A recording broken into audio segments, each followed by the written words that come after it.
Alors, prions ensemble.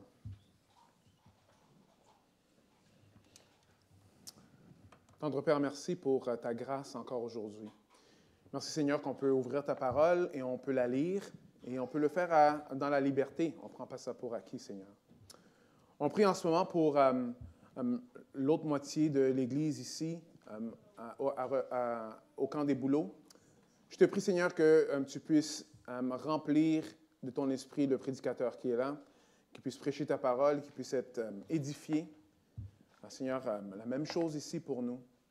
Je te prie aussi pour toutes les églises qui prêchent l'Évangile, Seigneur, à travers notre ville et aussi à travers le Québec, Seigneur, que tu puisses me convaincre de péché, de justice et de jugement, emmener à la repentance tous ceux qui ne te connaissent pas et que, Seigneur, ton nom puisse être élevé et glorifié.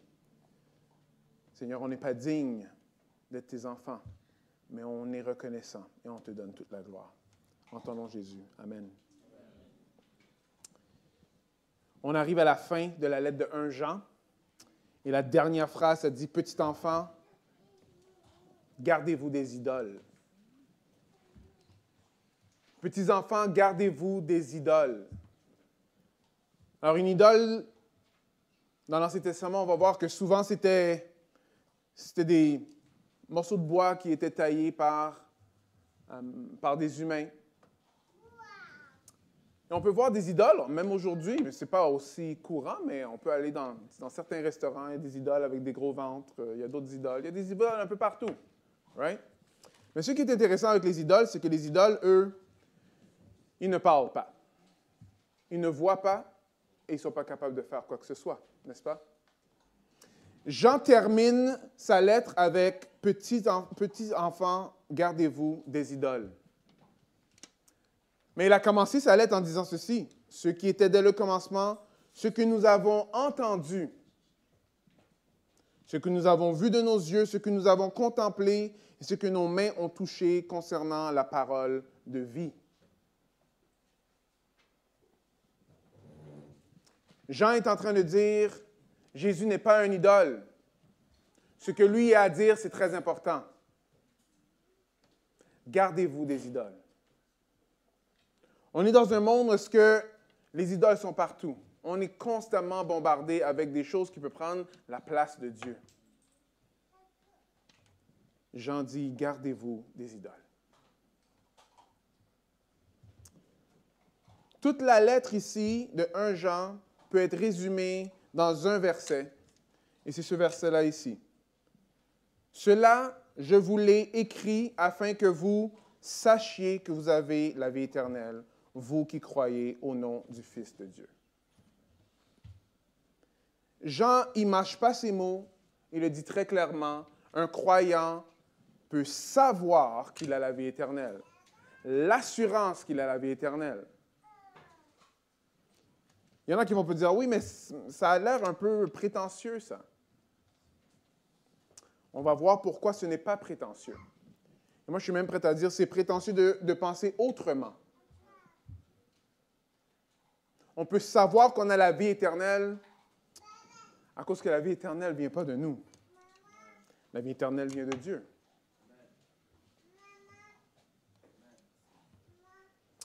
Alors, on continue. Alors, cela, je vous ai écrit afin que vous sachiez que vous avez. Est-ce que vous voyez un peu le terme d'avoir? C'est dans quel temps? C'est que vous avez. Alors, je peux comprendre, parce que j'ai déjà parlé à certaines personnes qui parlent de la vie éternelle, mais qui pensent que la vie éternelle, c'est juste quelque chose qui commence quand on meurt. Mais ce n'est pas comme ça que la vie éternelle est présentée dans la Bible. La vie éternelle, c'est quelque chose qu'on reçoit quand on est un enfant de Dieu. Regardez les textes.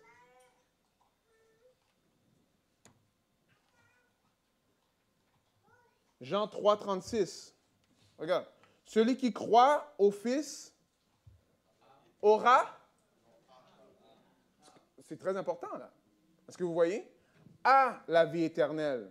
Celui qui ne se confie pas au Fils ne verra pas la vie. Pourquoi? Parce que la colère de Dieu... Est-ce que la colère de Dieu va se manifester à la fin Non, c'est intéressant. Ici, ça dit la colère de Dieu demeure sur lui. C'est une réalité que Jean nous fait voir, la réalité de c'est quoi l'homme, comment qu'on est en tant qu'homme. En tant qu'homme, on est des pécheurs. Et la colère de Dieu demeure sur nous, à moins qu'on a la vie éternelle. Mais on continue. Jean 5, 24. En vérité, je vous le dis, celui qui écoute ma parole et qui croit à celui qui m'a envoyé aura, encore, c'est les mots de Jésus, a la vie éternelle et ne vient pas en jugement, mais il est passé de la mort à la vie. Hein? Comment que ça fonctionne, ça? C'est vraiment ça que le texte est en train de nous dire. La vie éternelle, ce n'est pas juste quelque chose qui arrive à la fin de notre vie. Parce qu'on a vu pourquoi. On va passer à travers encore aujourd'hui. Mais c'est important de comprendre ça. Alors, je parlais avec certaines personnes qui sont venues frapper à ma porte. Et c'est ça que j'adresse. La vie éternelle, est-ce que tu l'as maintenant? Non, non, c'est pour après. Ah. Allons voir les textes. Vous allez voir que c'est crucial pour même être capable de marcher dans les voies du Seigneur. Si on ne croit pas qu'on a la vie éternelle, ça devient très difficile, même impossible. Parce que là, ça ne devient plus ce que Dieu a fait en moi qui me fait aller de l'avant. Là, ça vient avec ce que moi je peux faire pour être correct devant Dieu. Et bonne chance, parce qu'il y a beaucoup de choses qu'il faut que tu fasses. On est sauvé par grâce. Est-ce que vous me suivez? C'est par grâce, c'est un cadeau qui nous est donné. On continue. En vérité, je vous le dis, celui qui croit a la vie éternelle. C'est partout, c'est partout. Jean 17, 3. Or, la vie éternelle, c'est qu'ils te connaissent, toi, le seul vrai Dieu et celui que tu as envoyé, Jésus-Christ. Alors, la vie éternelle, c'est de connaître Dieu et de connaître Jésus.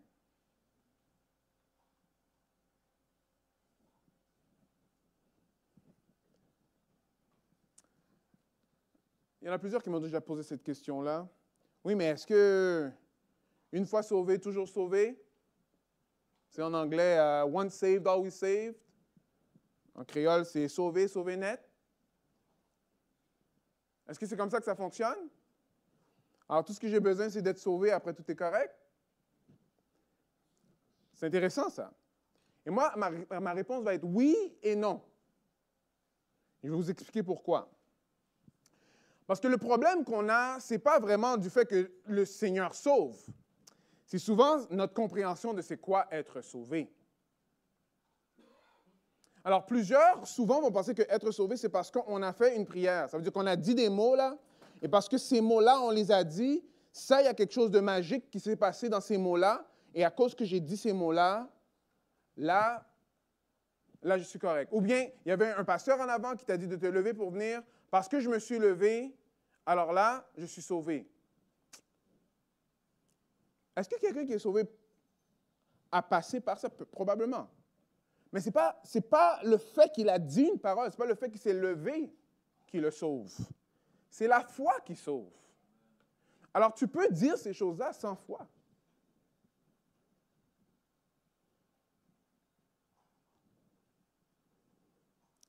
Regardez ce que la parole de Dieu dit. Le salut, c'est ceci. Jésus lui répondit, en vérité, je te le dis, si un homme naît de nouveau, il ne peut voir quoi? Le royaume de Dieu. Jésus est en train de dire, ce n'est pas à propos que tu t'es levé ou parce que tu as prié, c'est que Dieu doit te faire naître de nouveau. On l'a vu la semaine passée, mais c'est très important. Regardez Paul, comment il va dire, si quelqu'un est en Christ, il est quoi? Une nouvelle créature. Les choses anciennes sont passées et toutes choses sont devenues nouvelles. What? Pour de vrai, oui. C'est encore une nouvelle naissance.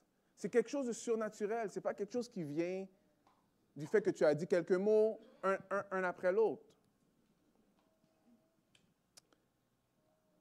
Paul va continuer à dire, Nous avons donc été ensevelis avec lui dans la mort par le baptême, afin que, comme Christ est ressuscité d'entre les morts par la gloire du Père, de même nous aussi, nous marchons en nouveauté de vie.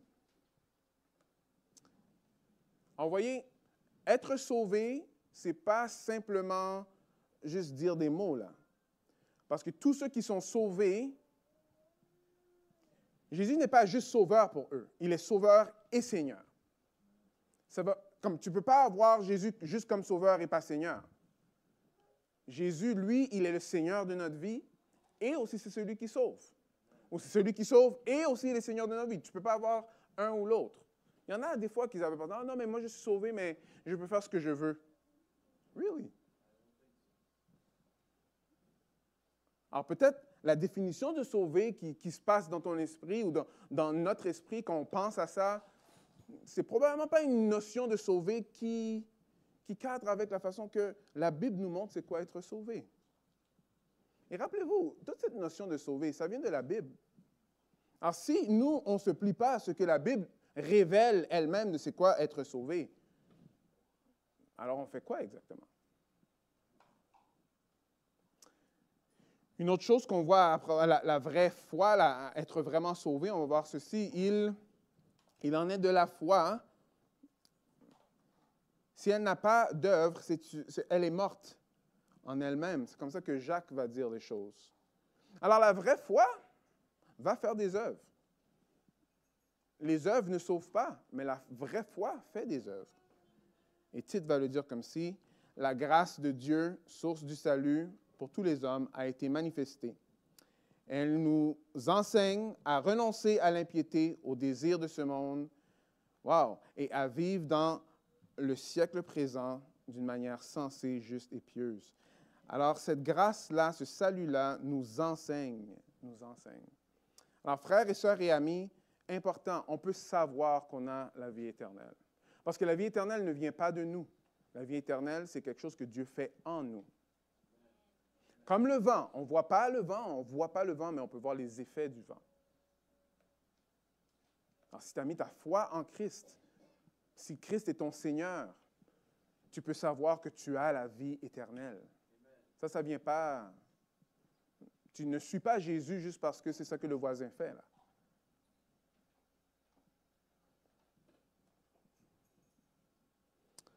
Jésus marchait et peut-être vous avez déjà entendu l'histoire, mais il y avait un homme riche qui l'a vu, mais c'est un homme riche qui n'était pas très grand. Alors, il a monté dans un arbre là, pour voir Jésus, parce que la foule était là. Son nom, c'est Zachée. Et quand Jésus est arrivé à Zachée, il a levé la tête et dit, Zachée, je vais venir manger chez toi. Zachée, wow! Il dit, OK. Alors là, il est descendu, il est couru, il est allé préparer de quoi pour Jésus. Zachée, c'est intéressant parce que Zachée, lui, c'est un homme riche, mais c'est un homme riche qui était un collecteur d'impôts. Pas quelqu'un que le monde aime vraiment beaucoup. Pourquoi? Parce qu'il volait un peu son peuple. Alors, il était reconnu comme un homme de mauvaise vie. Quelqu'un qui volait le peuple. Mais quand Jésus est venu, Zachée, lui, il a dit, regarde, Seigneur, moi, je donne mon argent aux pauvres. Tout ce que j'ai fait du mal, je vais leur donner 4 fois ce que je leur ai volé. Et Jésus a répondu ceci. On va juste voir la fin, on va voir ici, Jésus... Oups, c'est le mauvais. Oui. Est-ce que j'ai... Oui. Non, c'est l'autre avant.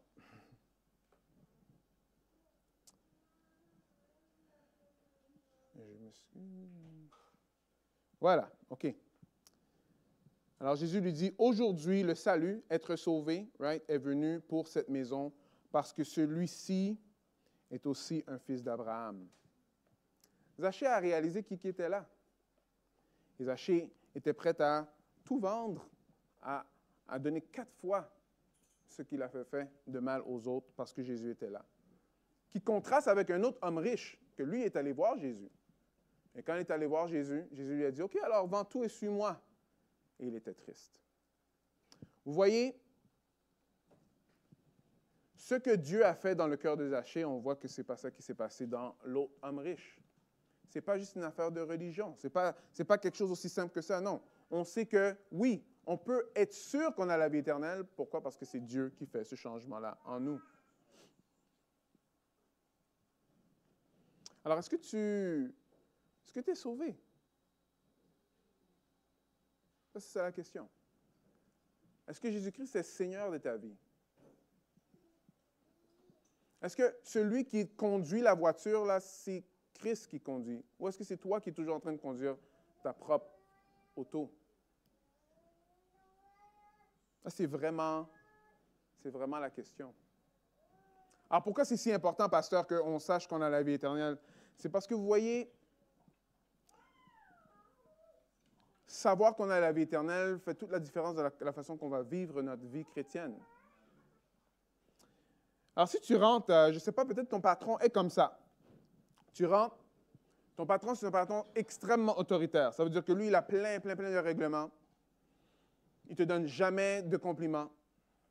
Extrêmement strict. Et il run la machine, là. Tu sais? Il te fait travailler extrêmement fort. S'il donne des récompenses, c'est seulement ceux qui sont les meilleurs des meilleurs. Et c'est un environnement de travail, dans le fond, qui valorise rien. Juste fais ce que moi je suis en train de te dire. Qu'est-ce que vous pensez qui se passe quand c'est comme ça? Oh, l'environnement de travail devient un peu difficile. Pourquoi? Parce que les employés vont travailler, mais ils vont travailler parce qu'ils ont peur de perdre leur emploi. Oui? Ils vont travailler par anxiété. Alors oui, il y aura de quoi qui va se faire, mais encore une fois, il n'y aura personne qui va sortir du cadre. Personne ne va prendre des risques. Il n'y aura pas vraiment beaucoup de croissance. Suivez-moi, vous allez voir pourquoi je parle de ça. Parce que ce qui va arriver, c'est que le monde va faire le strict minimum parce qu'ils ne savent pas que s'ils font un peu plus, si le boss va être content ou pas content, alors ils vont faire exactement ce qui a été dit. Ce que ça fait, c'est que ça fait une culture de conformité. Alors, on ne suit pas parce qu'on veut suivre, on suit parce qu'on a peur de perdre notre emploi. Mais voyez, si vous vivez la vie chrétienne sans avoir l'assurance de votre salut, c'est exactement ce genre de religion-là que vous avez. C'est une religion que vous faites à cause de la peur. Et ce que ça fait, c'est que oui, ça ne donne pas beaucoup de joie, n'est-ce pas? Non, ici, Jean dit, non, si tu as mis ta foi en Jésus-Christ, Jésus-Christ est ton Seigneur, tu es un enfant de Dieu et tu as la vie éternelle. Ça veut dire qu'elle commence maintenant et c'est pour l'éternité qu'elle continue. Mais là, ça change la donne. Parce que quand tu rentres dans un environnement de travail qui est différent, où est-ce qu'on valorise qui tu es, dis non, ici, vas-y, tu peux faire quelques erreurs. On n'est pas là pour que tu sais, comme, on ne va pas flamber 3 millions de dollars, mais quand même, alors, fais ce que tu as à faire. Là, ce que ça fait, c'est qu'on voit qu'il y a de la croissance. Pourquoi? Parce qu'il y a de l'assurance qu'on sait qu'on peut faire de quoi sans être viré. Notre vie spirituelle, c'est exactement comme ça. Si on pense que Dieu, dans le fond, à chaque fois qu'on fait quelque chose qui est off, « Ah, je ne sais pas si je suis sauvé. » Ça, c'est dur. C'est écrasant. Et on a l'amour pour Dieu, c'est loin. Non, Jésus-Christ a dit, vous n'êtes pas capable de vivre la vie parfaite que j'ai. C'est pour ça que je l'ai vécu pour vous et que je suis mort à la croix pour vous. Alors, la justice, là, que Jésus, lui, il a eue parce qu'il n'a jamais péché, il nous la donne. Quand lui, il meurt à la croix, il meurt à notre place. C'est pour ça qu'on l'adore, parce qu'on ne mérite pas ce que lui, il nous donne. Est-ce que vous voyez? Alors maintenant, est-ce que, mais toi, tu fais partie d'une religion. Non, je veux suivre celui qui me pardonne de mes péchés. Je veux tout faire pour lui, parce que lui, il a tout fait pour moi. Ce n'est pas la même chose. C'est plus une religion qui est à cause que, dans le fond, il y a l'enfer, alors, non. On peut être assuré d'avoir la vie éternelle. Pourquoi? Parce que Christ est mort pour nous. Est-ce que vous me suivez? Alors, Jean n'arrête pas juste là, il continue à nous expliquer, bon, quel autre genre d'assurance qu'on a quand on est des enfants de Dieu. Ah oui, j'avais ça qui montrait un peu comment, les différentes façons qu'on peut faire. Ah! ChatGPT n'a pas toujours manqué un R. C'est correct, on continue. Alors, voici l'assurance que nous avons auprès de lui. Si nous demandons quelque chose selon sa volonté, il nous écoute. Et si nous savons qu'il nous écoute, quoi que ce soit que nous demandions, nous savons que nous possédions ce que nous lui avons demandé. Si quelqu'un voit un frère qui commet un péché qui ne mène pas à la mort, qu'il prie et Dieu lui donnera la vie. S'il s'agit de ceux qui commettent un péché qui mène pas à la mort, oui, il y a un péché qui mène à la mort. Ce n'est pas de ce péché-là que je vous dis de prier. Toute injustice est un péché, et il y a un tel péché qui ne mène pas à la mort. Commençons avec la première partie. Ça dit quelque chose d'assez fulgurant. Alors, voici l'assurance qu'on a auprès de lui. C'est quoi? Si nous demandons quelque chose, selon sa volonté, il nous écoute. Et si nous savons qu'il nous écoute, quoi que ce soit que nous demandions, nous avons ce que nous possédons. Nous savons que nous possédons ce que nous lui avons demandé. Attends une minute. Tu es en train de me dire que, dans le fond, j'ai juste besoin de demander ce que je veux à Dieu et Dieu va me le donner? Est-ce que c'est ça que ça dit ici? Hein? Ah, j'ai souligné, alors vous savez un peu. Mais il faut parler un peu de c'est quoi selon sa volonté. Vous voyez, c'est vrai que quand on prie, à la fin, on va dire au nom de Jésus, mais au nom de Jésus, ce n'est pas juste un point comme qu'on met à la fin d'une phrase. Au nom de Jésus veut dire selon sa volonté, selon ce que lui, il veut. Parce que vous voyez ici, si nous demandons quelque chose selon sa volonté, ça sous-entend quelque chose. Vous savez ce que ça sous-entend? Qu'on veut faire sa volonté. Ah. Souvent, quand on va lire ça, on va dire, OK, on va dire selon sa volonté, mais vraiment, ce que moi je veux, c'est ce que moi je demande. Mais ce n'est pas comme ça que le texte est en train de montrer. Il est en train de clairement, ça sous-entend vraiment que nous, on devrait vouloir la volonté de Dieu. On voulait s'aligner avec la volonté de Dieu. On voudrait faire ce que lui, il veut. Regardez comment que Jacques va le dire. Jacques, lui, il ne mange pas ses mots non plus. Et il va le dire comme ceci. Jacques 1, 4, 3. Je vais commencer au début, après on va juste lire 3 ensemble. Alors, d'où viennent les luttes ou d'où viennent les querelles parmi vous, sinon de vos passions, qui guerroient dans vos membres? Vous convoitez et vous ne possédez pas. Vous êtes meurtriers et envieux, sans rien pouvoir obtenir. Vous avez des querelles et des luttes et vous ne possédez pas, parce que vous ne demandez pas. Et quand vous demandez, vous ne recevez pas, parce que vous demandez mal. Comment? Afin de tout dépenser pour vos passions. Ouf! C'est quelque chose. Après, il va dire adultère. Ne savez-vous pas que l'amour du monde est l'inimitié contre Dieu? Alors, Jacques, qui est le demi-frère de Jésus, nous montre très clairement.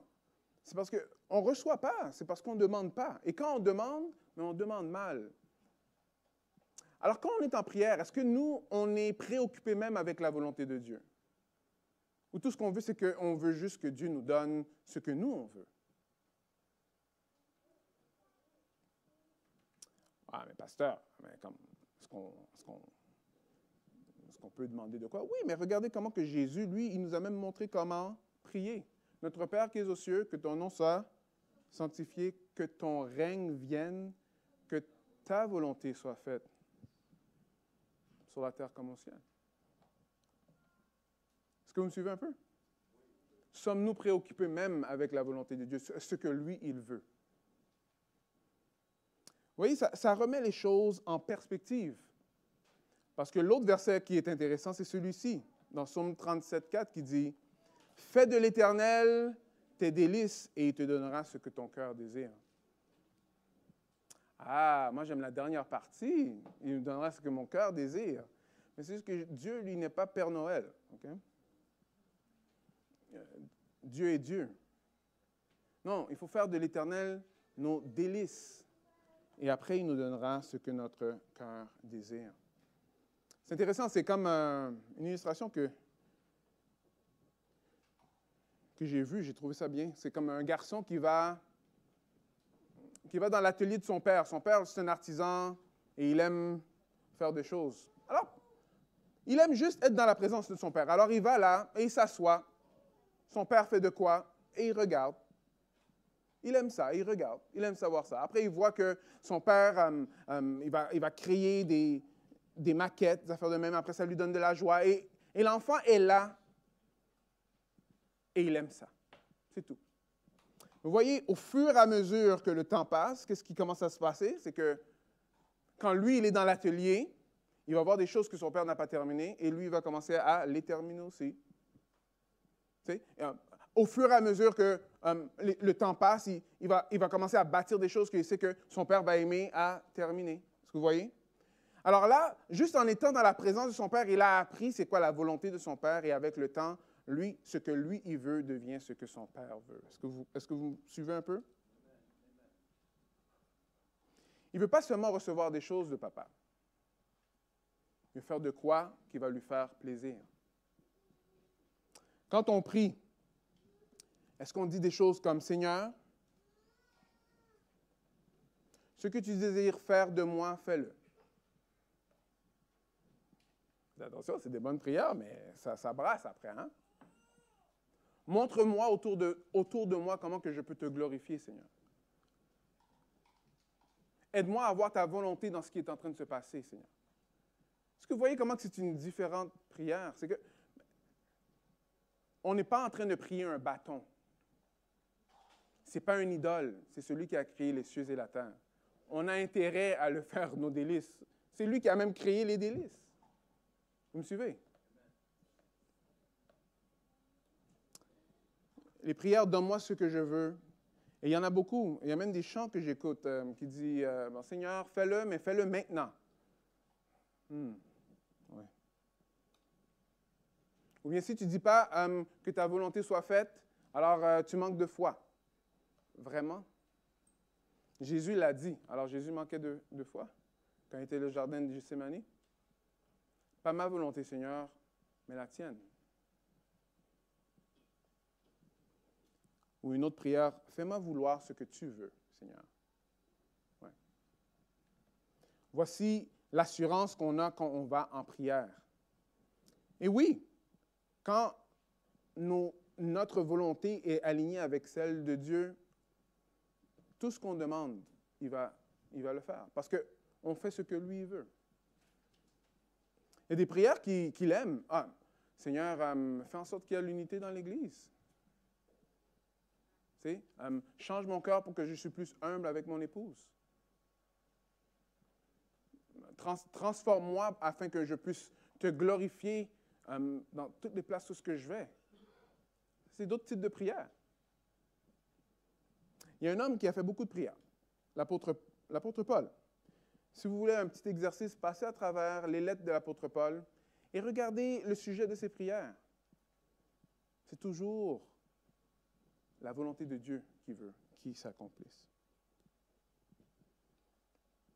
Alors ici, on voit, oui, alors voici l'assurance que nous avons. Nous avons qu'on a l'assurance en prière. On peut aller en prière, sachant que Dieu nous entend quand on aligne notre volonté avec la sienne.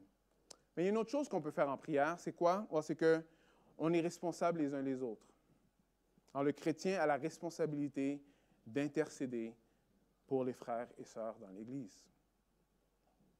Hébreu le dit d'une façon très claire, « N'abandonnons pas notre assemblée, comme c'est la coutume de quelques-uns, mais exhortons-nous mutuellement, et cela d'autant plus que vous voyez le jour s'approcher. » Alors ici, il y a d'autres choses que c'est notre assemblée. Alors, est-ce que tu fais partie d'une assemblée? Je vais le dire d'une autre façon. Sommes-nous engagés les uns envers les autres. Ce n'est pas la même chose. Engagés les uns envers les autres.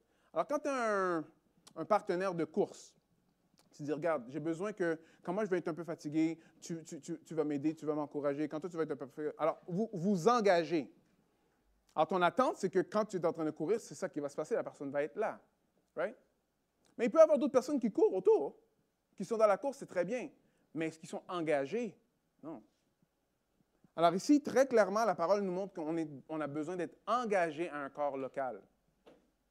Vous savez combien de règlements dans la Bible qui dit « Aimez-vous les uns les autres, les uns les autres » Alors, ce n'est pas possible de faire les uns les autres qu'on est juste un. On a besoin des uns et des autres. Après, il y a une partie du texte qui est vraiment difficile, qui parle du péché impardonnable, ou le péché qui mène à la mort. Parce que Jean va nous dire que, oui, alors si tu vois que ton frère a péché, mais ce n'est pas un péché qui va vers la mort, prie pour ce frère-là afin que Dieu puisse le délivrer de ce péché-là. Amen. Mais il dit, mais si c'est le péché qui mène à la mort, tu n'as pas besoin de pécher pour ce péché-là. Mais, pas exactement, tu n'as pas besoin, mais il va dire exactement, ce n'est pas de ce péché-là que je parle. De quoi qu'il parle? C'est quel péché qui mène à la mort? Quel péché qui mène à la mort? Il va dire ce que ce n'est pas. Premièrement, ce n'est pas le plus grave de tes péchés. Ce n'est pas ça le péché qui mène à la mort. C'est un texte qui est difficile parce qu'il y a... On ne parle pas beaucoup de ça. Il y a juste une place où c'est parlé de ça, mais ça ressemble beaucoup au péché qui ressemble un peu... Comme quand les pharisiens, ils ont vu que Jésus faisait quelque chose. Et ils ont dit, ah, lui, il fait quelque chose qui est bien, mais nous, à la place de dire la vérité, on va dire des mensonges à propos de lui. On va nier la vérité et on va juste croire des mensonges. Alors, le péché qui va jusqu'à la mort, c'est dans le fond un péché parce que la personne est endurcie et ne veut pas se repentir. Ça, c'est vraiment le seul péché qui n'a pas de pardon, parce que tu rejettes le pardon. Tu rejettes le pardon. Vous savez quelque chose, si toi tu penses dans ta tête, est-ce que j'ai déjà fait ce péché-là? Juste le fait que tu te poses la question, tu ne l'as pas fait. Parce que ceux qui sont rendus dans cet état-là, ils s'en foutent vraiment de tout ce que Dieu a à dire. Est-ce qu'on est vraiment capable de savoir c'est qui a fait ce péché-là? La réponse est non. On ne sait pas. On ne sait pas si, dans leur cœur résolument, on peut voir un peu leur tendance. Alors, ce n'est pas ici qu'on n'a pas le droit de prier pour eux. Non, ce n'est pas ça du tout. Mais c'est plus l'idée de genre, de se rappeler que dans le fond, il y a une responsabilité que l'homme a devant Dieu. Et on peut prier autant qu'on veut pour la personne. Si la personne, elle ne veut rien savoir de Dieu, Dieu va dire, OK, alors que ta volonté soit faite. C'est ça qui va se passer. Mais tant que vous ne savez pas exactement lire le cœur d'une personne, priez pour eux, afin que par la grâce de Dieu, comme il est venu me sauver, il peut venir vous sauver, il peut aller sauver n'importe qui d'autre qui sont autour de vous, vos enfants, vos familles, jusqu'à la fin. Jusqu'à la fin. Priez pour eux. Priez pour eux. Priez pour eux, oui. Alors pour nous, qu'est-ce que ça veut dire? Wow, pour nous, ce n'est pas une mauvaise chose, parce que quand on va dans 1 Jean 5, 18 et 19, ça dit « Nous savons que quiconque est né de Dieu ne pêche pas. » On a vu ça déjà. Mais celui qui est engendré de Dieu le garde, et le malin ne le touche pas. Nous savons que nous sommes de Dieu et que le monde entier est au pouvoir du malin. Bonne nouvelle pour ceux qui sont en Christ. Le malin ne peut pas vous toucher. Le diable n'a pas de pouvoir sur vous. Pourquoi? Parce que celui qui a le pouvoir sur vous, c'est Christ. Christ a vaincu le monde et il a vaincu Satan aussi. Tous ceux qui sont en Christ, vous pouvez avoir cette assurance. Oui, cette assurance. Que résistez et il fuira loin de vous. Est-ce que c'est parce que vous avez des plus gros muscles spirituels que d'autres? Non, c'est à cause que celui qui est en dedans de nous est plus grand que celui qui est dans le monde. Si vous voyez l'interaction de Jésus et tous les démons à travers la Bible, vous allez voir. Quand les démons viennent et ils voient Jésus, c'est « Ah, est-ce qu'on peut, est-ce que si, est-ce que ça? » Ils ont peur. « OK, oh non, ne nous écrase pas. » Rappelez-vous que c'est comme ça que la Bible présente très clairement le Fils de Dieu quand il marche sur la terre. Tout ce qui est démoniaque et tout ont peur de lui. Ils lui posent des questions. On voit même ça dans Job. Il va aller demander la permission. Le diable va aller demander la permission au Père. Est-ce que je peux tabasser Job? Ce n'est pas des forces égales. Ce n'est pas des forces égales. Ce n'est pas le yin et le yang. Ce n'est pas comme ça que ça fonctionne. Alors, c'est Martin Luther qui disait, oui, il y a le diable, mais c'est le diable de Dieu. Un jour, ce diable-là, il va être lancé dans les temps de feu pour l'éternité. Alors, un chrétien, non, tu n'as pas besoin de craindre quoi que ce soit. Paul va le dire ceci, comme ceci. Avec joie, rendez grâce au Père qui vous a rendu capable d'avoir part à l'héritage des saints dans la lumière. C'est quoi? Dans le fond, le Père vous a rendu capable d'avoir quoi? La vie éternelle. Regarde comment il dit. Il nous a délivrés du pouvoir des ténèbres et nous a transportés dans le royaume de son Fils bien-aimé, en qui nous avons la rédemption et le pardon des péchés. Est-ce que vous voyez? Le monde, oui, le monde est sous l'emprise de Satan, parce que c'est là qu'il règne. Il peut régner dans le monde. Mais le Père, lui, ce qu'il fait, c'est qu'il arrache des personnes du monde et il les transporte dans le royaume de Jésus. Est-ce que tu as été transporté? C'est ça, être sauvé. C'est sauvé de ça. Ah non, Dieu ne va pas te prendre dans le royaume de son Fils après te faire sortir. Ce n'est pas comme ça que ça fonctionne. Non, il t'arrache du pouvoir de Satan. Alors, vous avez une bonne nouvelle. La bonne nouvelle, c'est quoi? C'est que, oui, que vous avez l'assurance contre le péché. Et dernièrement, on va voir qu'on a aussi l'assurance en Christ. Alors, nous savons aussi que le Fils de Dieu est venu et qui nous a donné l'intelligence pour connaître celui qui est le véritable.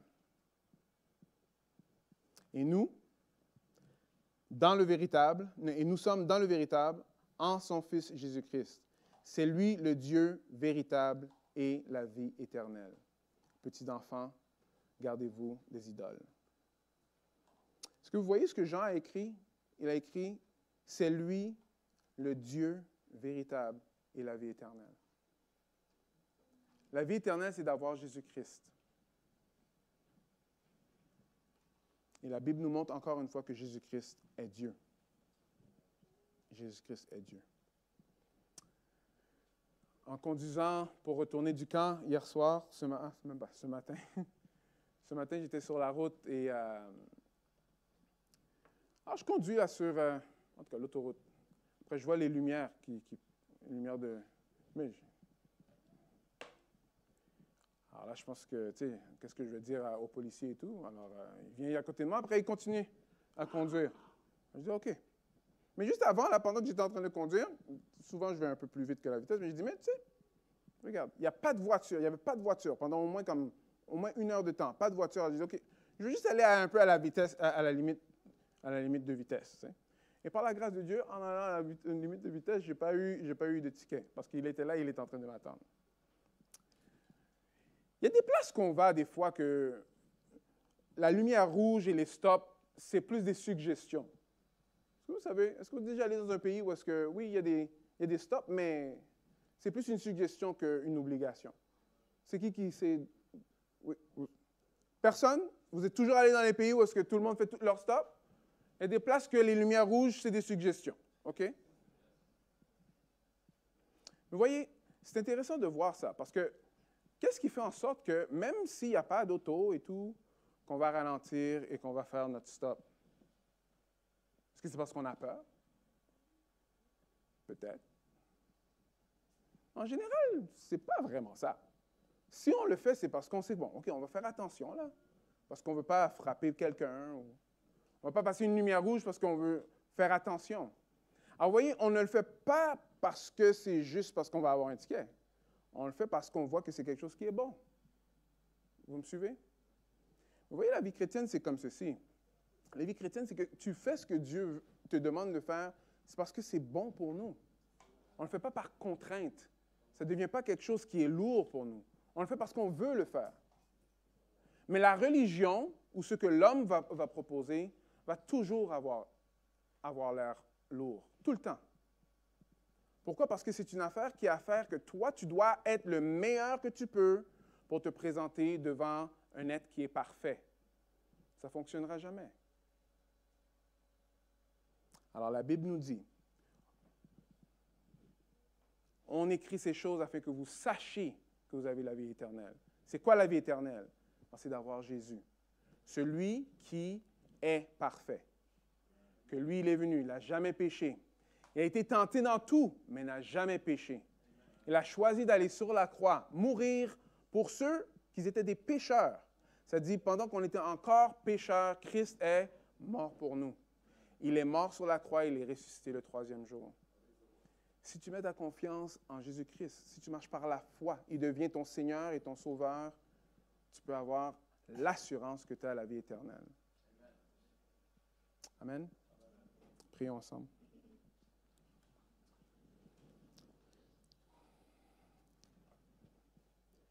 Seigneur, ta parole nous dit de nous garder des idoles. N'importe quelle autre doctrine, n'importe quelle autre